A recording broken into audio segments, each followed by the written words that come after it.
Midwinter is known by several names: Yule, Yuletide, Saturnalia, and although cultural traditions differ depending on location, all midwinter festivals celebrate essentially the same thing. It is the celebration of the winter solstice and the return of spring, a time of feasts and festivals of lights to brighten the coldest, darkest days of the season. The winter solstice, which falls on December 21st, is the shortest day of the year and has been celebrated by many different peoples for thousands of years. Some of the ancient people who celebrated midwinter include Northern Europeans, the Germanic people, the Anglo-Saxons, the Celtic Druids, and the Romans. You see, this time of year was especially threatening in ancient times. Not only was the cold weather unforgiving, there was the possibility of food being scarce, and midwinter was dangerous in a cultural and ceremonial kind of way. To ensure the sun would commence its slow cycle back towards midsummer some 5,000 years ago, Neolithic people marked the winter solstice by building structures in line with the midwinter sun. It was common in many cultures to appeal to the gods through sacrifices and various other cultural traditions. At specific locations across the northern hemisphere, monolithic structures like Stonehenge in Wiltshire, England, for example, were built in areas believed to possess spiritual and or healing powers. Surrounded by so much mysticism, it is no wonder midwinter became associated with death, rebirth, and fertility. Many of these mysterious sites were later used by Celtic Druids for their own solstice festivals. The Celtic Druids worshipped mistletoe in particular and believed it was a plant with healing and protection properties. Since mistletoe hangs from branches, the Druids believed the plant and its berries hang in the area between heaven and earth. They would hang sacred mistletoe in their homes, never letting it touch the ground. Holly, with its spiky leaves, was another protective decoration to the Druids. It was believed to ward off negative energies or forces. The fruit of both holly and mistletoe represented the rebirth and rising of the sun. Evergreens were representative of everlasting life, and evergreen wreaths were made to represent the wheel of life. The wreaths would hang on doors and be placed on flat surfaces decorated with candles. Additionally, gift-giving was a part of the midwinter traditions, along with spending time with others and feasting. Yule is one of the oldest winter solstice festivals, celebrated by the Germanic, Saxon and Scandinavian peoples. Yule typically lasted 12 days, and the final and longest night, or the solstice, being the largest celebration of the 12 days. Fires would be lit to represent and celebrate the return of the light and the warmth of the sun. It was also traditional to go into the forest and chop down a large tree that would be brought back to the village or home and be decorated with runes or carved symbols. The tree was kept ablaze the entire 12 days of Yule and known as a Yule log.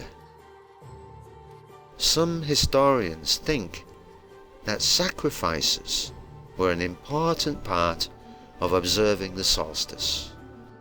Traditional sacrifices were offered to the gods and other supernatural beings like elves or even the dead.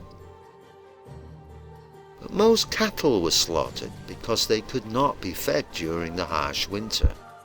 Meat, such as boar and goat, were plentiful at this time of year as a result, and were usually roasted for the village feasts or left out as an offering. Norse peoples believed the god Odin would ride his horse across the sky on winter solstice to deliver blessings or curses for the new year. Children would fill their boots with straw and place them outside the door or on the windowsill for Odin to leave little gifts inside the boots or near the hearth. Do any of these traditions seem familiar? Many elements of celebrating Christmas, as we know it today, came from ancient pagan midwinter festivals.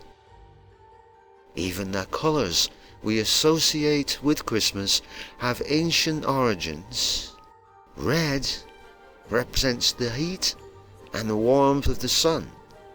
Green for crops and their growth once winter ends. And gold representing the sun. The further we go forward in time, exploring these celebrations of midwinter, we find even more ancient traditions have influenced modern-day Christmas. In ancient Rome, midwinter was celebrated with two great festivals. Saturnalia, which starts on 17th of December, with at least 5 days of feasting and partying, followed by the festival of the birth of the sun on the 25th of December. During Saturnalia, people would travel to the temple of Saturn to worship and celebrate the end of winter. The celebration paid honor to Saturn, an ancient Roman god who ruled over abundance, time, generation, agriculture, and periodic renewal and liberation. Saturnalia also aligned with the winter solstice and incorporated many traditions similar to the Germanic, Saxon, and Scandinavian peoples, such as decorating the home with greenery, singing, gambling, and making music with others. All work and business were suspended during these festivities, and temporary freedoms were given to slaves. Even certain moral restrictions were eased, allowing for celebratory chaos in the streets. Another common tradition for Roman households was the selection of a pretend king who would rule over the festivities as the leader of Saturnalia. Instead of a king, some families would select a lord of misrule. This person was either the youngest person or the biggest troublemaker of the group. The lord of misrule was responsible for making mischief during the celebrations by insulting guests, wearing zany clothes, and chasing the females around. The statue of Saturn himself, traditionally bound at the feet, was untied, presumably to come out and join all of the fun. Meanwhile, the seasonal greeting, "Ho, Saturnalia," could be heard all around. Midwinter for the Romans was also a time for giving gifts. Gifts of value were avoided so as not to mark social status, so handmade gifts were exchanged between family and friends. The final night of Saturnalia is called Sigillia, named after the manufacturers of small figures made of wax and other media. On this night, Romans would gift each other handmade figurines made of wax or terracotta called sigilla. It is believed that these figurines represented symbolic reminders of the old days when their traditions often involved human sacrifice.